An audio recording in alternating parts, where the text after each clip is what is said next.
आज 4 मई 2026 का दिन है। तमिलनाडु में वोटों की गिनती चल रही है और जो नतीजे आ रहे हैं वो सिर्फ एक चुनाव का परिणाम नहीं है, वो 80 साल पुरानी एक उम्मीद की जीत है। उस इंसान के सपने की जीत है जिसने कहा था, मैं पैदा हिंदू हुआ हूँ लेकिन हिंदू मरूंगा नहीं।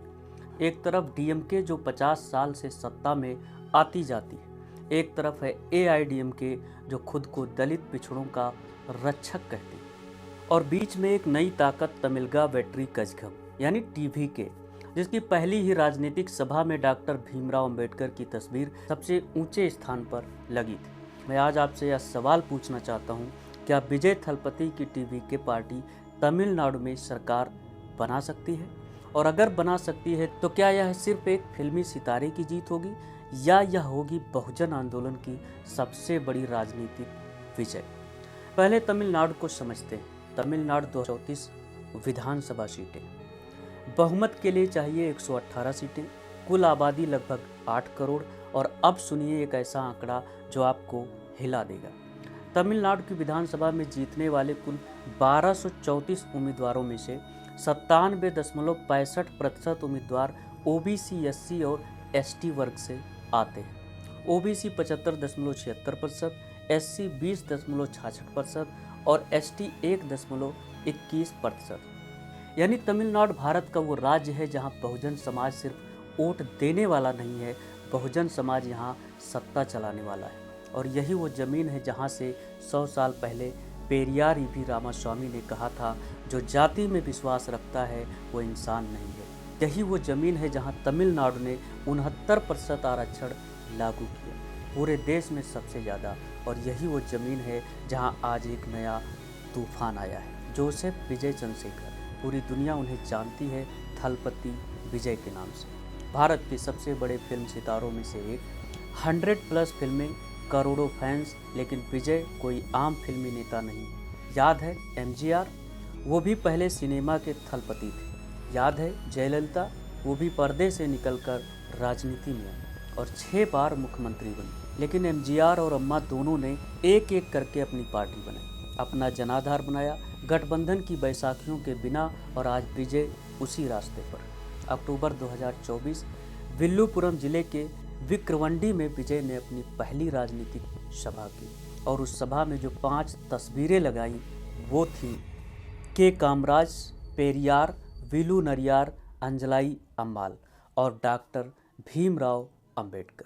सोचिए, जब एक बड़ा नेता अपनी पहली सभा में बाबा साहब की तस्वीर सबसे ऊपर लगाता है तो वो सिर्फ एक फ़ोटो नहीं होती, वो एक संदेश होता है, एक वादा होता है, वो एक घोषणा होती है कि मेरी राजनीति जाति से नहीं संविधान से चलेगी। टीवीके तमिलगा वेट्री कजगम, इसका मतलब है तमिलनाडु विजय पार्टी।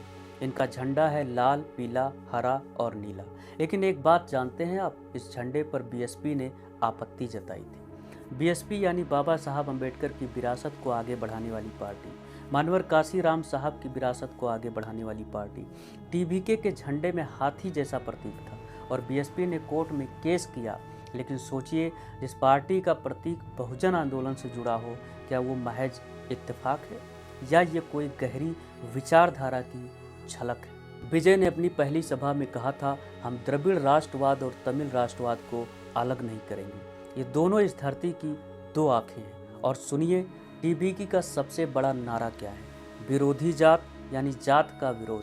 पेरियार से लेकर अंबेडकर तक यही तो सपना था। बाबा साहब ने कहा था, राजनीतिक आंदोलन तब तक टिक नहीं सकता जब तक सामाजिक लोकतंत्र ना हो। और तमिलनाडु में आज मतदाता ने जो वोट दिया है वो सामाजिक लोकतंत्र की मांग का वोट है। अब बात करते हैं उस फैसले की जिसने पूरे तमिलनाडु को हिला दिया। टीवीके ने घोषणा की, हम अकेले चुनाव लड़ेंगे, न डीएमके के साथ, न एआईडीएमके के साथ, न ही बीजेपी के साथ, अकेले। सभी राजनीतिक पंडितों ने कहा यह गलती है, लेकिन विजय ने कहा, मैं डिप्टी सीएम बनने नहीं आया, मैं सीएम बनने आया। क्या याद दिलाता है कुछ? बाबा साहब जब अपनी पार्टी लेकर आए थे, उन्हें भी कहा गया था गठबंधन कर लो, लेकिन उन्होंने कहा बहुजनों को खुद की आवाज़ चाहिए, किसी के कंधे पर नहीं चलेंगे।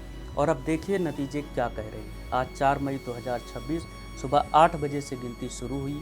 ट्रेंड्स के अनुसार टीवीके 130+ सीटों पर आगे है। डीएमके 20 से 25 सीटों पर, एआईडीएमके 20 से 25 सीटों पर। यह सिर्फ एक नेता की जीत नहीं या उस सोच की हार है जो दशकों तक खुद को बहुजनों का रक्षक बताती रही और विजय वो अपनी सीटों पर आगे चल रहे हैं। अब एक पल रुकिए, यह चुनाव सिर्फ तमिलनाडु का चुनाव नहीं, यह बहुजन भारत का एक आईना है। बाबा साहब ने कहा था एजुकेशन, एजिटेशन, ऑर्गेनाइजेशन, और तमिलनाडु ने इसे जमीन पर उतारा। पेरियार ने आंदोलन किया, अंबेडकर ने संविधान दिया और आज विजय ने उसी विचारधारा के साथ राजनीति की है। यह जीत यह बताती है कि बहुजन समाज अब सिर्फ वोट बैंक नहीं है, वो अब अपनी राजनीति खुद बना रहा है। बाबा साहब ने कहा था मेरे लोग जागरूक होंगे और जब वो जागेंगे तो कोई ताकत उन्हें रोक नहीं सकती।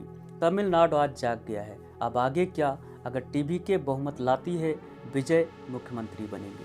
अगर थोड़ी कमी रहती है तो भी सबसे बड़ी पार्टी बनकर सरकार बना सकते हैं। और अगर कोई स्पष्ट बहुमत नहीं आता तो भी उनकी स्थिति सबसे मजबूत है। यानी हर स्थिति में विजय सीएम बन सकते हैं। लेकिन असली सवाल यह है, क्या यह सिर्फ सत्ता परिवर्तन है या यह राजनीति की दिशा बदलने वाला है? इतिहास एक दिन में नहीं बदलता, लेकिन एक दिन इतिहास बदलने की शुरुआत जरूर करता है। आज वही दिन हो सकता है। अगर आपको यह वीडियो अच्छा लगा हो तो इसे शेयर करें, लाइक करें और चैनल को सब्सक्राइब करें। जय भीम, जय भारत, जय संविधान।